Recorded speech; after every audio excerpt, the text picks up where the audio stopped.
বিসমিল্লাহির রহমানির রহিম। সবাইকে আসসালামু আলাইকুম, নমস্কার।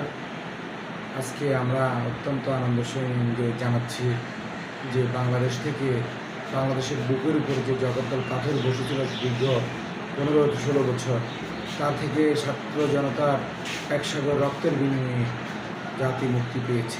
সেজন্য রব্বুল আলামিনের কাছে আমরা শুকরিয়া আদায় করছি, শুকর আলহামদুলিল্লাহ।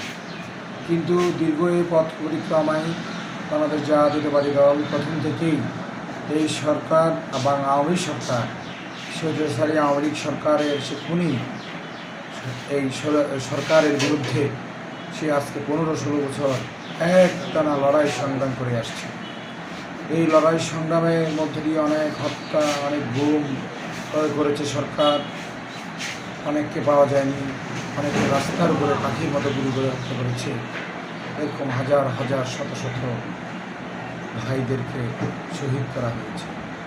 পরিশেষে এমত অবস্থায় কোটা আন্দোলনের প্রেক্ষিতে দেশে আবার একটি ছাত্র গণজাগরণ সৃষ্টি হয় এবং ছাত্র গণজাগরণের উপরে পাখির মতো হত্যা করা, তাদেরকে হত্যা করে তাদেরকে গুম করা হয়, হত্যা করা হয়। তার প্রেক্ষিতে মানুষ আবার সারা বাংলাদেশের সাধারণ জনগণ এটা মেনে নিতে পারে না, এদিকে আবারও তারা রাজপথে নেমে আসে। এই রাজপথে নেমে আসার মধ্যে দিয়ে দীর্ঘদিনের রাগ ও অভিমান, বঞ্চনা প্রতিবাদ হিসাবে ছাত্র হত্যার প্রতিবাদে রাস্তায় আসার পরে তখন এই সরকার বাংলাদেশ থেকে পালিয়ে যেতে বাধ্য হয়। কত নির্লজ্জভাবে এই দেশ থেকে পালিয়ে গেছে। বাংলাদেশ পৃথিবীতে কোনো এই ধরনের স্বৈর সরকার কোথাও কিন্তু এই এতগুলো খুন করা নেই। যাই হোক, এমতো অবস্থায় আমাদের বিজয় হয়েছে, জনগণের বিজয় হয়েছে। ছাত্র জনতার রক্তের বিনিময়ে যে অর্জিত এই মুক্তি, এটাকে আমরা ধরে রাখার জন্য অবশ্যই আমাদের কিছু পদক্ষেপ অবশ্যই ইতিমধ্যে আমাদের গ্রহণ করতে হবে। প্রথম কথা হলো যে আমরা এই দেশ আমাদের এটা বিনির্মাণ করার জন্য আমাদের সকলকে দেশপ্রেমের চেতনায় আবারও নিজেকে আত্মনিয়োগ করতে হবে দেশ নির্মাণের জন্য।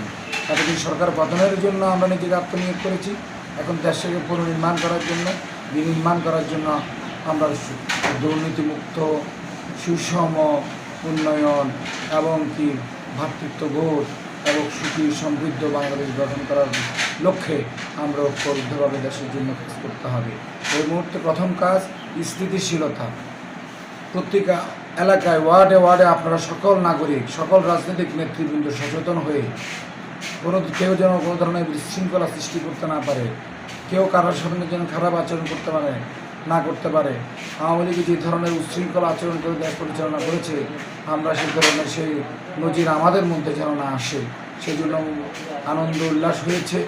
এর মধ্যে যা হয়েছে, কিন্তু আমরা সেই সকল কিছুর অবসান চাই। আমরা এখন শান্তি চাই। শান্তির মধ্যে দিয়ে এই জাতিকে সামনের দিকে এগিয়ে নিতে হবে। তাদের অগ্রযাত্রা যদি আমরা নিয়ে যেতে চাই এবং এই বিজয়েরকে দীর্ঘস্থায়ী করতে চাই, এই আনন্দকে দীর্ঘস্থায়ী করতে চাই, তাহলে পরে অবশ্যই এলাকার মধ্যে স্থিতিশীলতা নিয়ে আসতে হবে।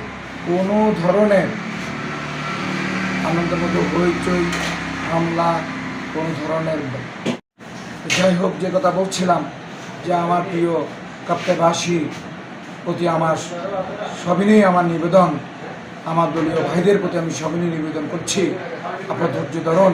বিজয়কে দীর্ঘস্থায়ী করার জন্য আপনারা অবশ্যই এলাকার শান্তি শৃঙ্খলা বজায় রাখুন। কোনো ধরনের কেউ উশৃঙ্খলা আচরণ করলে তাকে নিবৃত করে শান্তির পথে নিয়ে এসে বাংলাদেশের অগ্রযাত্রাকে সুদৃঢ় করুন। এটাই আমি সকলের কাছে প্রত্যাশা করছি। যে প্রত্যাশা তারেক রহমান, আমাদের দেশনায়ক তারেক রহমান, মির্জা ফখরুল ইসলাম মহোদয় ইতিমধ্যে মিডিয়ার মাধ্যমে জাতিকে জানিয়ে দিয়েছে, নেতা কর্মীদেরকে জানিয়ে দিয়েছে, সেটা অবশ্যই আমাদেরকে বাস্তবায়ন করা উচিত বলে আমি মনে করি।